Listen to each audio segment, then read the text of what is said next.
नामकरण बहुत जरूरी है। अब किसी का बारे में कुछ बताना हो तो नाम से उसे बताया जा सकता है, जिसे आप हिंदी व्याकरण में संज्ञा बोलते हो, है ना। तो हमारे जो 16 संस्कार होते हैं वो बच्चे के जीवन को विशेष बनाते हैं, क्योंकि बालक पूर्व जन्म से अच्छे बुरे सब तरह के कर्म करके आया हुआ होता है। पूर्व जन्म में उसने अच्छे कर्म भी किए होते हैं, पूर्व जन्म में उसने बुरे कर्म भी किए होते हैं। तो कहते हैं जब संस्कार होते हैं तो उसके पूर्व जन्म के जो बुरे कर्म हैं, बुरे संस्कार हैं, वो दग्ध बीज हो जाते हैं और अच्छे संस्कार उभर जाते हैं। जैसे मान लीजिए भूमि में तरह तरह के बीज पड़े होते हैं, है ना, और जब बरसात का मौसम आता है तो वो बीज अंकुरित हो जाते हैं। ठीक इसी तरह यज्ञ हवन होते हैं, प्रवचन होते हैं, वेद मंत्रों के उच्चारण होते हैं, तो बच्चे के वो संस्कार उभरने लगते हैं। तो हमारे यहाँ पर 16 संस्कार रहे हैं। कहते हैं बालक बड़ा संस्कारी है ना, बहुत संस्कारी बालक है। अब जो बालक है, लोग कहते हैं कई बार मुझे कि आज ऐसे बच्चे क्यों नहीं हो रहे हैं, आज नौजवान ऐसे क्यों नहीं हो रहे हैं, नौजवानों को इतना तगड़ा होना चाहिए, इतनी लंबी आयु हो, ऐसे हो। जब एक किसान दुकान पर बीज लेने के लिए जाता है तो कहता भाई मुझे अच्छे वाला बीज देना है, रुपए चाहे ज्यादा हो चाहे महंगा हो, पर सस्ता और घटिया मत दे देना, है ना। या किसान सस्ता और घटिया बीज ले लेता है? नहीं लेता ना। अब बीज जितना अच्छा होगा उसका वृक्ष भी, फसल भी उतनी अच्छी होगी। तो इसीलिए जो माता पिता हैं उनकी मुख्य भूमिका होती है बालक के निर्माण में। अब बच्चा जब बिगड़ता है तो दोष किस पर आता है? माता पिता पर। आपने सुना होगा वो फला पुल टूट गया, यदि पुल टूट जाता है तो वहां के मजदूरों को नहीं पकड़ा जाता बल्कि इंजीनियर को पकड़ा जाता है ना। और आगे देखो, अच्छा आप कभी कोई सामान खरीदते हैं और दुकानदार के पास जाते हैं तो कहते भाई कंपनी वाला देना, कहते ना कि कंपनी वाला देना, गारंटी वारंटी वाला देना, भाई बिना कंपनी का घटिया सामान मत देना। ऐसा होता कि नहीं होता? और वो सामान दिखाता दुकानदार, कहता जी एक तो ये सामान है, ये कंपनी का है, इसकी इतने दिन की गारंटी है वारंटी है।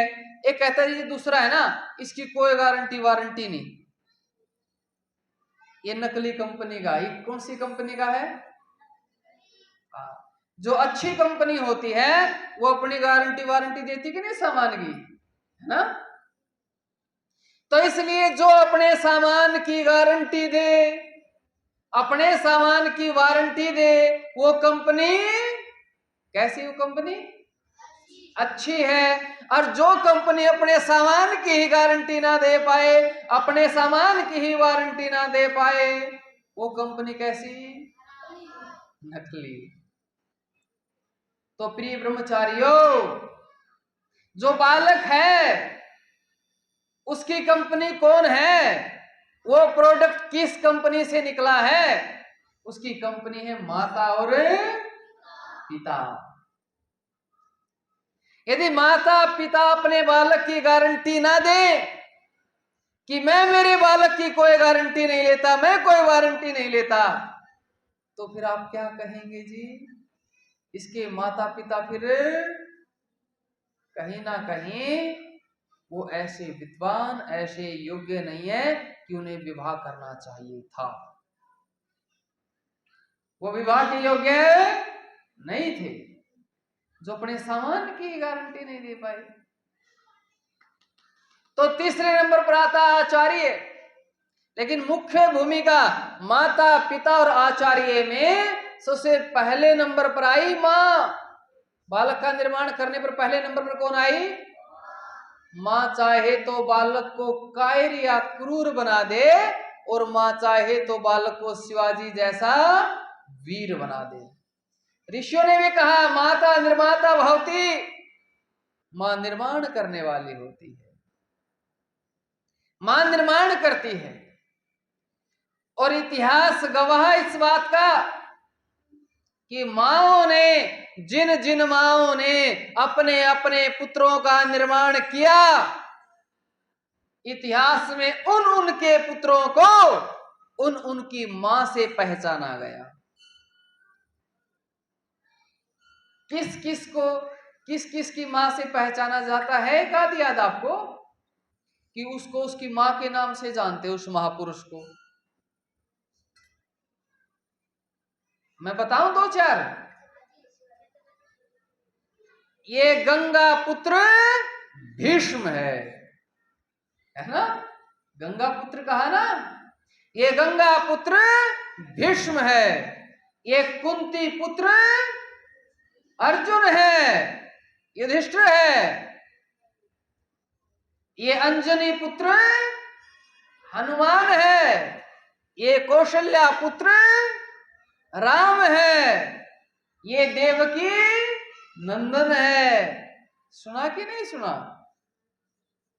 इतिहास गवाह है, जब मां ने अपने बालक के निर्माण करने पर बड़ी बारीकी से ध्यान दिया, एक एक चीज को बड़ी सहजता से करते हुए आगे बढ़े, तो बालक विशेष बने हैं। और उन बालकों ने इतिहास रचा है, और जब उन बालकों ने इतिहास रचा तो उनको उनकी मां के नाम से पहचाना गया। और आगे आ जाओ, एक और मां, छत्रपति शिवाजी सुने होंगे ना? उनकी माता जी का नाम क्या? हाँ, जानते हैं ना आप सब कि मां ने अपने बालक का निर्माण किया तो उस बालक को उसकी मां के नाम से जाना गया। आजकल माताएं बच्चों को क्या सिखाती हैं? बेचारियों को पता नहीं कि वो मजाक मजाक में गलत चीज सिखा रही है। ध्यान से सुनना। मां बच्चे को कायर बनना सिखा रही है। कैसा सिखा रही है? कायर, डरपोक, भीरू। कैसे सिखाती है? बेटा सो जा, बाबू आ जाएगा, बब्बा आ जाएगा, उठा ले जाएगा, है ना? ऐसा बोलती है ना। बच्चा बाबू से, बाबे से डरने लगता है और कायर हो जाता है, डरपोक हो जाता है। और एक दूसरी तरफ मां जीजाबाई जैसी अपने छोटे बेटे शिवाजी को ध्यान से सुनना, बच्चे का निर्माण करना है तो उसके लिए 4 चीजें होती हैं। पहली बात उसका गर्भ। 4 ग याद रखना। गर्भ में जब बालक होता है तो उसकी मां क्या खाती है, क्या पीती है, क्या पढ़ती है, क्या सुनती है, क्या बोलती है, कैसे लोगों में रहती है, तो गर्भ से ही बालक का निर्माण होना शुरू हो गया है। गर्भ से ही यदि मां ने ध्यान नहीं दिया, गर्भ से ही बालक का निर्माण शुरू नहीं किया, तो बालक श्रेष्ठ नहीं बन सकता। गर्भ के बाद आई गोद। अब जो मैंने कहा ना, उदाहरण दिया छोटे बच्चे का, अब वो बच्चा दूसरों की, बड़ों की, ऐसे लोगों की गोद में रहा तो उसे उल्टे कर्म सिखा दिए कि नहीं सिखा दिए? फ्लाइंग किस देना सिखा दिया उसे, ये चूमना सिखा दिया उसे, गलत चीजें सिखा दी ना। तो ऋषि लिखते हैं फिर क्या आना चाहिए? गोद। कि वो बच्चा किस गोद में खेल रहा है, कौन उसे खिला रहा है, कैसे बालकों के हाथ में रहता है, किन लोगों के हाथ में रहता है। तो ऐसे दूसरे नंबर पर गोद भी अच्छे लोगों की होनी चाहिए। हर किसी को बच्चे को नहीं पकड़ा देना चाहिए कि लो जी बच्चा रो रहा खिला लो इसे, ऐसे नहीं होना चाहिए। गोद के बाद आया गृह, घर। घर का क्या वातावरण है, आपके घर की क्या दिनचर्या है, आपके घर में कैसे लोग आते जाते हैं, आपके घर में यज्ञ हवन होते हैं कि नहीं होते हैं, आपके घर में ईश्वर का ध्यान होता है कि नहीं होता है, आपके घर में स्वाध्याय होता है कि नहीं होता है, आपके घर में विद्वानों का आना जाना लगा रहता है कि नहीं लगा रहता है, आपके घर में सात्विक भोजन होता है कि नहीं होता है। ये सारी बातें बालक के निर्माण के लिए मुख्य है कि घर का वातावरण कैसा है। आजकल बाहर चले गए, शाम का टाइम हो और उस बच्चे को तो वही कीड़े उठे जैसे शराबियों को उठते और रोने लगे वो और कहे दाऊ दाऊ दाऊ। अब घर वाले समझे नहीं बोल क्या रहा, दाऊ दाऊ बोल रहे, क्यों बोलना भी ठीक से नहीं, ये सत्य घटना है। बच्चा दाऊ दाऊ बोल रहा है, समझ में नहीं आ रही, रो रहा है। तो फिर एक दूसरे ने पकड़ी के दारू मांग रहा है, छोटा सा बच्चा जो बोलना भी ठीक से नहीं जानता है, जिसके शब्द भी ठीक से पकड़ में नहीं आ रहे हैं, तो इसलिए बच्चे को गलत गोद में नहीं देना चाहिए।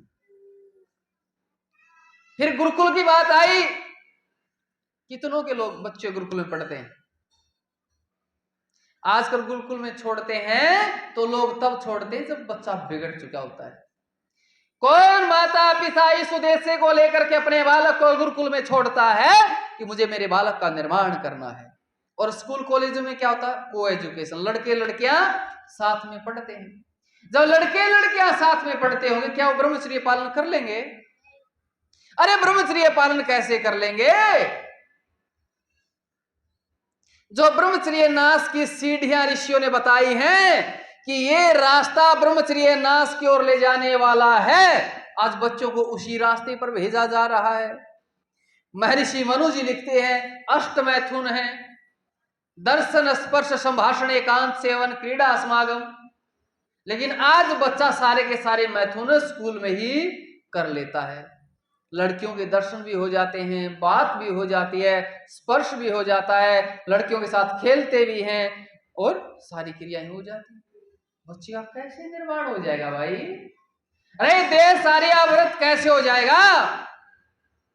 यहाँ की नस्लें खराब हो गई हैं, फसलें खराब होती हैं तो सरकार से मुआवजा ले लेते हैं, पर ये नस्लें खराब हो रही हैं, इसका मुआवजा कौन भरेगा? कौन देगा इसका मुआवजा? आज नस्लें खराब हो गई हैं। ऐसी ऐसी घटनाएं, ऐसे ऐसे मैसेज आते हैं मेरे पास, आंखें खुली की खुली रह जाती है। तो प्रिय ब्रह्मचारियों, आप लोगों से ही उम्मीद है, यदि उम्मीद है तो आर्य समाज से उम्मीद है तो गुरुकुलों से उम्मीद है तो ऋषियों से उम्मीद है कोई आशा की किरण है तो वेदों से है। बिना वेदों के, बिना गुरुकुलों के, बिना आर्य समाज के इन नस्लों का सुधार करने का किसी में दम नहीं है। याद रखना मेरी इस बात को, नस्लों का सुधार हो सकता है तो उसका एक ही मार्ग है, ऋषियों का मार्ग, वेद का मार्ग, गुरुकुल का मार्ग। और आप बड़े सौभाग्यशाली हो कि आप गुरुकुल में आए हो, पढ़ रहे हो। ये मत सोचना अरे कहां फंसा दिया, कहां कर दिया, नहीं। पढ़ना है, संस्कारी बनना है, ब्रह्मचारी बनना है। एक दूसरे को छूना,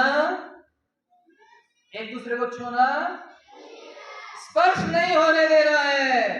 कोई स्पर्श करे तो तुरंत कहना मुझे मत छू, मुझे